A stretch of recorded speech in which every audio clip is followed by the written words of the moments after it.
Hey guys, Vipin here again. Um, a short video I'm going to do here to explain some of the business headlines that I come across on Google or any other business newspaper which I find interesting and which students require to know what it means. Okay, now here's a headline which I came across called SEBI imposes penalty on Unilever. Uh, Let me first tell you what Unilever is. Unilever is one of the largest FMCG companies in the world. They are very famous for the brands, for example, Axe deodorant. Yeah, it is in fact Unilever that goes about manufacturing that product. Other products that you have would be Clinic All Clear, you have Dove shampoos, the skin creams, even Vaseline happens to be a product of Unilever. Interesting fact, Vaseline, when they had introduced it, was meant for burn victims because they showed that after applying Vaseline, the burn injuries in fact heal faster. Not entirely true. Vaseline doesn't have any role to play in healing skin. Vaseline merely retains moisture in the skin, and it's because of the presence of moisture the healing process in fact is slightly faster. Okay, now coming back to the headline, why did SEBI impose a penalty on Unilever? Now, the reasons why they did that, according to SEBI, is when Unilever's headquarters, which is in fact located abroad, it's a European company, when they decided to buy more of the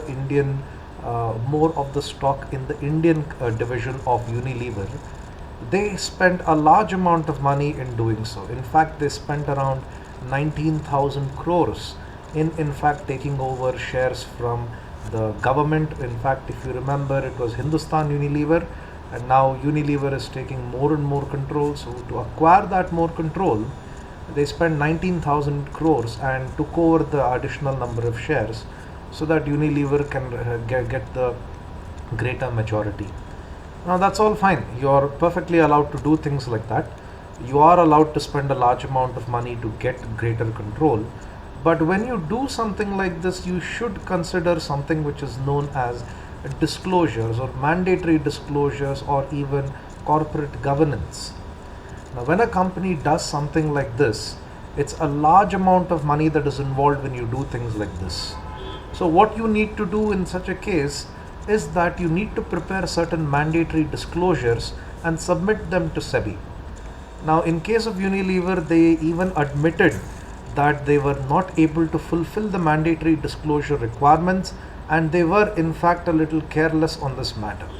In fact, they said that they were in fact completely aware that they hadn't done this, and the penalty that has been imposed is rupees 50 lakhs. That's a very big number, in fact. Although you might say that Unilever can recover this in minutes, considering how great their sales are. It is in fact a very bad black mark on the company's image when things like this go about happening. Okay, it's not really good when you get recognized by institutions like SEBI. It gives you a bad name in the long run. Now, what are the disclosures that they're supposed to fulfill? Now, if I were to come to this particular page, you have there on top where it says format for disclosures under regulations 29 subsection 1 of SEBI's substantial acquisition of shares and takeover regulations 2011. Now there I've given you a little bit of a screenshot on what are the details they're supposed to disclose. It's a small circular, in fact it just runs to about 4 pages. I've just taken one page here and I'll explain a few of the things that you're supposed to mention here. Now for example here, the name of the target company is Unilever India. Okay, Unilever PLC is the foreign company. Okay, Unilever PLC is different, Unilever India is different. So Unilever India is the target company which they want to acquire. Name of the acquirer and persons are acting in concert are with the acquirer is nothing but Unilever, and Unilever would have in fact done the transaction through a merchant bank, so they need to go about mentioning the merchant bank that's involved in this. That name of the stock exchange where Unilever is in fact registered, that is the Indian division, Unilever India. Where is it registered? In fact, Unilever is registered in both Bombay Stock Exchange and National Stock Exchange. So you need to go about mentioning the stock exchanges where they are listed. Why go about mentioning that? Remember, stock exchanges are a system, a platform where information is disclosed to investors.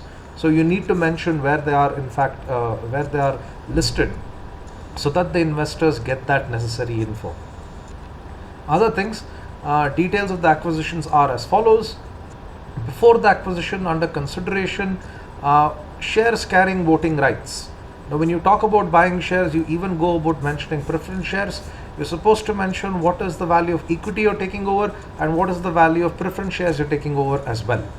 Then, shares in nature of encumbrance.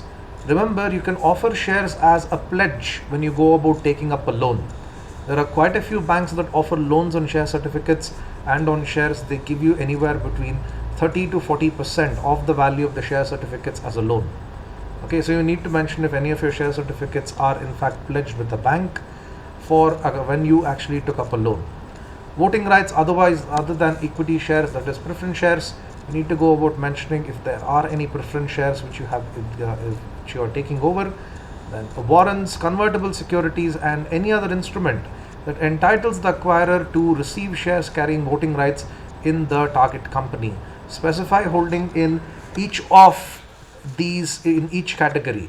Okay, like for example, warrants are a way in which you go about, how do I put this? You get a document which allows you to purchase a certain number of shares at a particular price. So that's effectively a share warrant. Other things that you would get here would be what is there? Convertible securities.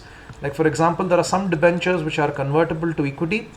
So in that case, you need to go about mentioning if you have any debentures which are convertible to equity. Okay, when you have debentures which are convertible to equity, it's in fact a risk in the future. Okay, it gives a provision for the debenture holder to convert his investment to equity if he feels the requirement actually comes in. I'll do another video wherein I'll tell you why you actually can go about converting it to equity, in fact, in the future if required. Okay, so there are quite a few things like this which Unilever apparently has not filled, and SEBI is in fact pretty pissed off about that, and hence they've given them a penalty of 50 lakhs. Okay, with this, I hope I'm made clear on what exactly happened, and I'm getting a call and I'm using my foot to muffle the sound of my phone. I'm not sure if you can hear it. Okay, I got to take a call. I hope this explanation was clear. Thank you guys. Have a nice day.